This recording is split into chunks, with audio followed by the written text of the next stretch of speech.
The following is a production of AW360.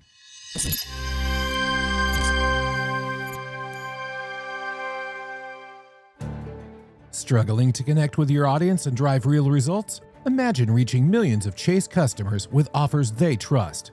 At Chase Media Solutions, we help brands turn offers into outcomes, driving measurable sales and delivering results you can count on.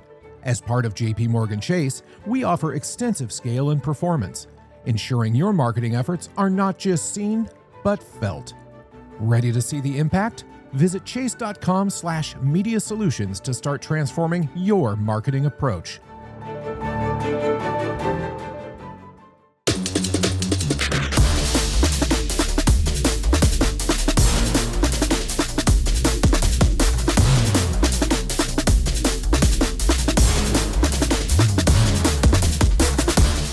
Artificial intelligence isn't the future of marketing, it's happening right now. AI is transforming the way brands connect, create, and grow. But what does it really mean for marketers today? That's what we explore in AI, Machine-Made Marketing, a podcast from Advertising Week. In each episode, we dive into the tools, the strategies, and human stories behind AI-powered marketing. Join us as we explore the power of intelligence that's not just artificial, but transformational.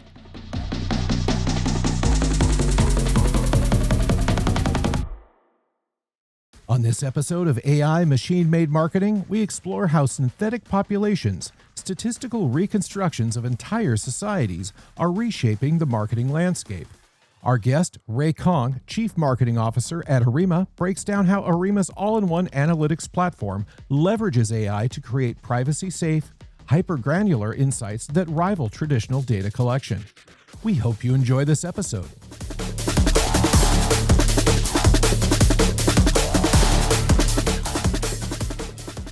Ray, welcome to the show. I'm so pleased to have you on today.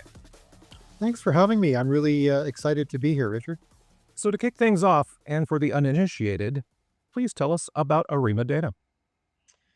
Arima is a company which has a platform in the marketing analytics, marketing technology space. It is what we kind of call a all-in-one analytics platform powered by something we call the Synthetic Society. And the Synthetic Society is basically a statistical reconstruction of the population for marketing purposes. Synthetic populations have been used in other places, in health tech, in fraud risk modeling, those kinds of things. But marketers are a little bit later to the game, and partially that's because there hasn't been a really good synthetic population empowered by marketing analytics tools. This sounds so futuristic, the synthetic population. I love that term. It does sound really futuristic, and it is scary to some people, but there really is no real magic to it. There's sophisticated mathematics to it, that's for sure, but there's no magic to it. Well, to some of us, that is magic. When you talk about the AI revolution in marketing, which pretty much everybody is talking about, what's really at stake in your mind for advertisers, agencies, publishers, tech platforms, and the like? You know, that's a really interesting question, and there's multiple sides to the answer, I would say. What's at stake for not using it is not good decision making and poor decision making in a world which demands higher levels of accountability, higher ROI, and really more granularity in marketing programs as we move towards a more one-to-one marketing world. What's at stake for small agencies, small advertisers, small publishers and not using it is you become obsolete because, you know, without these types of tools and without AI, the big, the rich, the multinational agencies, marketers, advertisers have the money to invest in tech and to have capabilities or armies of people that can do things that you no longer can't. But with AI tools, now the playing field is a lot more leveled in that a small advertising agency now can take AI tools and do the things on whatever side, whether it's the media buying side, whether that's the creative side, whether that's the modeling side, the evaluation side, the analytics side, things that were once only the realm of the big advertising agencies. And so the stake for the small advertiser, for the small agency and not adopting AI tools is being out of business and being obsolete. Well, we'll get back to the ROI part here in a moment. I'm anxious to talk about that. But first, with so much excitement and concern around AI, depending upon who you talk to, how can marketers embrace AI responsibly in a way that drives this innovation without losing consumer trust? In as in everything, it is about being buyer beware. Really understand what you're using, understand the tools that you're using, the upsides and the downsides. Um, you know, a way that you could describe it is, know how your sausage is made. And so a really popular AI tool now is in creative testing. You just, upload a creative concept or an ad or some copy or some images, and you say, okay, does my target market like this or not? And tools will return an answer. But we talked about magic versus mathematics. It's not magic. There is no real answer. And you need to understand how whatever tool it is that you're using is coming back with the answer, because the cost of being wrong, it is high. And blind faith is not so good when you have a lot at stake, or when you have a reputation at stake, or when you're trying to differentiate from whoever else you're trying to differentiate from. It's been said that AI can spark a new era of accountability in marketing. And I think you probably agree with that. What does that look like in practice for CMOs trying to prove their ROI today? For CMOs, it is the quantification of what has up until now been very difficult to quantify. And so what does ROI mean? ROI means that when I spend a dollar, how much am I getting back? And yet there is a lot of opaqueness in terms of what, the relationship between dollars spent and what you get back, in terms of, did somebody buy because they saw a billboard and a radio ad, or did somebody buy because they searched on the web, or did somebody go to a store because they happened to be walking by, or were they driven there by another piece of media? And it has been obtuse, and the whole issue of attribution has been a holy grail, so to speak, as you probably will know, in the industry. And AI and stronger data and better models, which are fueled by AI, because the models that we had before were the models that we need to do this are too complex for us as mere humans to be able to do. And so AI machine learning models are the ones that can do this, actually create better accountability and create better granularity and line of sight to efficiency and spend, efficiency and placement, and effectiveness of marketing. We're moving away from an era of, personally identifiable information, which is losing credibility within the industry. AI seems to fill that gap pretty well in some ways. How does AI provide a smarter balance between consumer privacy and advertiser performance? Well, you've described the problem exactly correctly. Marketers are caught the meat in the middle of this sandwich. On one side, there's the demands for more granularity, for more accountability, for more direct attribution. On the other side is privacy concerns and just plain old data denigration from survey bots and from people just getting tired of being asked their preferences and their survey. And so AI in the form of synthetic data actually fills this void, because if AI creates a replication of the population behaviors, attitudes, demographics, all constructed from different data sources that are without PII, then you actually get a statistical reconstruction of the population with no PII attached, but which actually behaves like the population. And so you're able to granularly understand, granularly attribute, granularly model without risking PII, without risking people's privacy. And are we at a real paradigm shift moment, do you think, where privacy and efficiency, which were once seen as complete opposites, can finally coexist? The short answer to that is yes. I think so. And yet there's, the problem today, as we said, is that there are a lot of variations on synthetic data. One variation on synthetic data is you type a question into ChatGPT, how many dog owning, glasses wearing female blondes are there in the United States? And you'll get an answer. You don't know where that answer is. And that answer is very useful in some ways and very unusable in others. And then there are things like what Arima has created, a synthetic reconstruction of the population using marketing variables. And so imagine a database of 250 million individuals, each populated by over 40,000 marketing attributes. People are scared of that because they'll say, wait, is there a synthetic me there? And how is this constructed? And how do I know that the answer is correct? 15, 20 years ago, when EVs started to first appear on the market, there was a lot of, oh, this is really awesome. This is the future. It solves so many problems, but I'm not going to buy one because I'm worried about charging infrastructure. And I'm not going to buy one because I don't trust the manufacturer. And I'm not going to buy one because I don't trust the reliability. It's yet to be proven out. I think we're at that place now with synthetic data and synthetic populations. They're just emerging.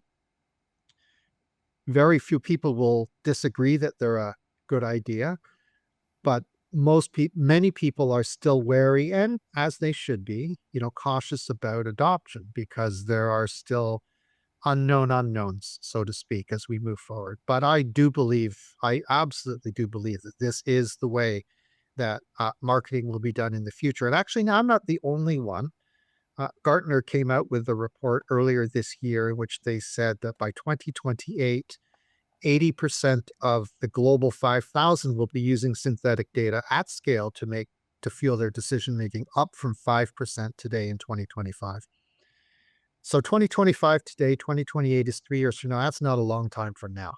That's a short 3 years. And if that is going to scale the way Gartner predicts, I would suggest that marketers need to start testing this and start using this and start understanding the pros and cons today, so that by the time we get to 3 years from now, it will be, more commonplace than it is today.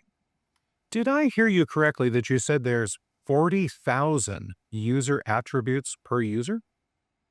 You did hear that correct. The way that synthetic populations are built is they're essentially stitched together from multiple data sets. And so you'll have the census, you'll have MRI Simmons data, you might have media behavior data from a different data set, you might have some JD Power data sets, you may have other private data sets. And each of them, maybe they'll have asked 100 different attributes, and you stitch all of these together and they add up pretty quickly. Well, there's almost too much data because, there's always, analysis paralysis, which is also a problem in the business. Well, for listeners who may not be familiar, can you break down the difference between synthetic data and synthetic populations and why that distinction matters? Synthetic data is any data where missing values are filled in, or the data is recreated from a different data set. And so one example is ChatGPT. So you'll go to ChatGPT or OpenAI or Gemini or whatever, and you'll say how many F1 fans are there in the US, and it'll come back with an answer. You might ask ChatGPT that, it'll come back with one answer. You ask Gemini that, it might come back with a different answer because they're pulling from different data sources. That's synthetic data, and that has a lot of value because it is fast, it's easy, it's super fast, it's super easy, it's very accessible.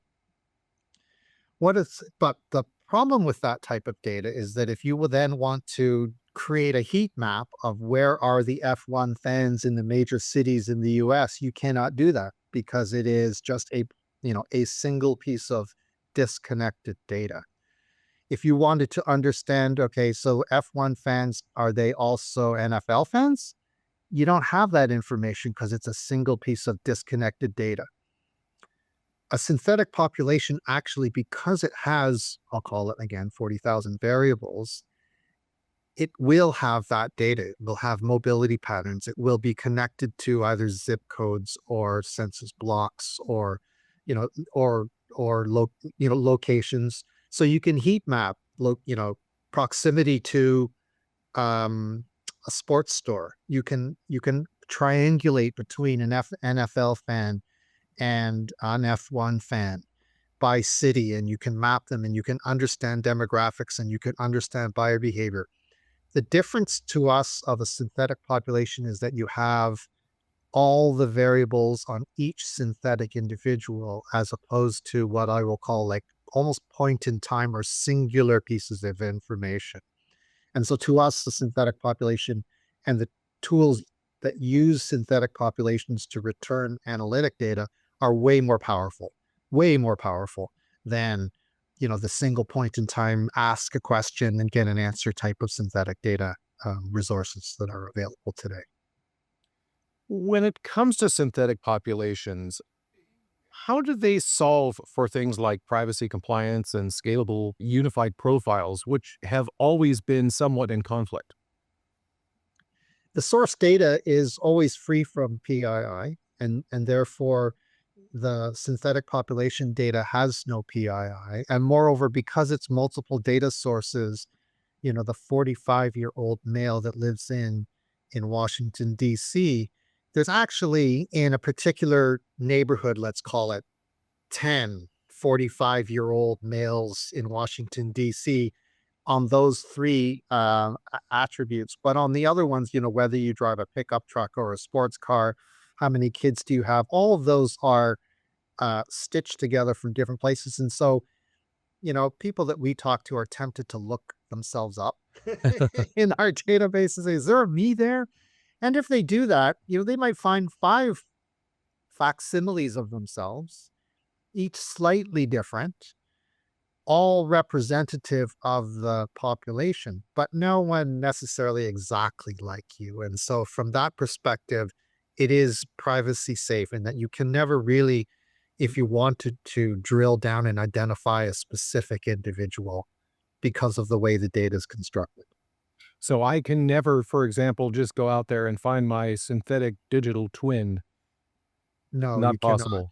You could probably find your doppelgangers. So, maybe the 10 people like you that live in your immediate neighborhood, or the 4 people like you that live in your immediate neighborhood, but you would all be maybe sort of photocopies of each other, uh, alike, but not exactly alike. Interesting.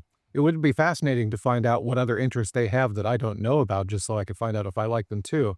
That's why I'm kind of curious as to, how one could go about sort of diving into that. But let's dig into use cases. How are synthetic populations being applied today, from hyper-local site selection to new product development, polling, or marketing mix modeling? Yeah, one of the things that we are discovering, and one of the really exciting things about where I am today in terms of talking to potential users and users, is that use cases are limited only by imagination. I regularly hear of somebody saying, "Oh, can I use the population for X?" And they'll go, "Yeah, you can. I didn't think of that, but yes, you can." And so, there are drier and more and less dry uses for the population. In summary, you could use the population for anywhere you use primary data. And so if you went to a big survey firm, or even you did a survey yourself on usage and behavior, and you used that data, you can use the synthetic population for the same, faster, for less expensive, and more broadly. So for, if the popular one is evaluating new concepts and messaging, will my target market respond to this message more than that message? Uh, we've had clients use the data to optimize their brick and mortar locations and configurations, because they understand on a market by market basis the online versus offline shopping behavior in local neighborhoods. I was talking with a potential client this morning who has a chain of stores in Alaska, of all places, and well, in Alaska, and in Texas. And, Alaska's not Texas. And you got to design your store differently in Alaska because the market's different than in Texas because the market is different. There's advanced use cases as well, propensity modeling, whether it's retention modeling, purchase modeling. One insurance client has started to use the data for fraud risk modeling and for direct sales, fraud risk modeling. So when you are selling online and somebody gives you a credit card, do you know that they are going to actually be good for this? And in the insurance world, that's a big deal because the long-term risk is high. And so with synthetic populations, you can actually infill other data to understand whether this person is a higher risk or a lower risk. That was the use case that we never really thought about until this insurance client said, "Oh, I think I'm going to start to test this usage." Um, Plan and optimize channel campaigns, marketing mix campaigns, marketing mix modeling, understand, online, offline. Okay, how do I best spend my marketing dollar based on the population that I have? And is that different in Atlanta than it is in New York? Because the populations of Atlanta and New York are different and they respond to media differently and the media available is differently. And so now I can actually create a channel mix different in New York than I do in Atlanta, as opposed to having to settle for one size fits all across the country. As I said, you know what? It's limited only by imagination. And this is why it's so exciting. And the next few years for us are going to be so exciting because the users are going to invent what the data is going to be used for, as opposed to us pretending that we're so smart that we know what all the use cases are. It's fascinating that people are bringing that stuff to you, though. I mean, that's not traditionally how a lot of this has worked. And so I could see where, if I'm in your shoes, that would be nothing short of thrilling, really. I mean, It makes getting up every week and moving along every week pretty exciting. And it really creates a situation where we can't tell our story to enough people because of just that people will come and tell us, "Oh, I would like to try this and I would like to try that." And it's like, "Oh, let's go, man. Let's do it." if you were to look 2 to 3 years down the road, what role do you see synthetic populations playing in the broader AI marketing ecosystem? I think they will be way more common than they are today. They will be way more used than they are today. In the same way, I talked about EVs before. First it was just Tesla, and then there were a few other brands, and now virtually every major manufacturer of cars has an EV coming out. There are subtle differences and important differences in between the different brands and the cars and the way they're manufactured. And that will be the same case for synthetic populations when 3 years from now. But they will be, this is a marketing nightmare, but they are faster, better, and cheaper, period. And I know that's the triple threat of death or something, or the triple whatever it is. The three things that you should never talk about in terms of what your product does, but that's in fact what synthetic populations will do. And so I'll come back to, if we were 3 years from now and are talking to marketers, and you were to say, well, there's so many different versions available, I would say, again, buyer beware and be aware of what it is that you are buying. Know what you're trying to do and know that the tool and the source fits what you're trying to do, because there are important differences in the same way that, the Ford Mustang EV is different than the Tesla model, whatever, which is different than the BMW model, EV model. There are differences there that you need to understand. Last question. What marketing opportunities do you foresee arriving in 2026 that have you most excited? The ability to better, better target and market at local levels and small levels. And so if I'm a microbrewery, to really understand how my market is different than the market of one of the national or international brewers. If I'm a small retailer, to really understand how to fulfill my market's needs and to target my market in a way that I could never do before. And so I think us as consumers are actually better served that way, and that we'll get better marketing, more relevant marketing to us, and things that are just more valuable to us. Excellent. Well, Ray, this has been fascinating. If somebody wanted to find out more about you, or better yet, come to you with a whole new way of looking at this stuff, where would you send them? arimadata.com, arimadata.com, or reach out to me on LinkedIn, Raycon on LinkedIn. Awesome. Well, thanks so much for taking part today. This has been fascinating. Thanks for the time, and thanks for your questions, Richard. Thanks for listening. If you enjoyed this podcast, please consider subscribing and sharing with friends and colleagues. To discover more podcasts like this one, we invite you to visit www.advertisingweek.com/podcasts and check out Advertising Week's ever-growing roster of shows. We'll return with another episode very soon.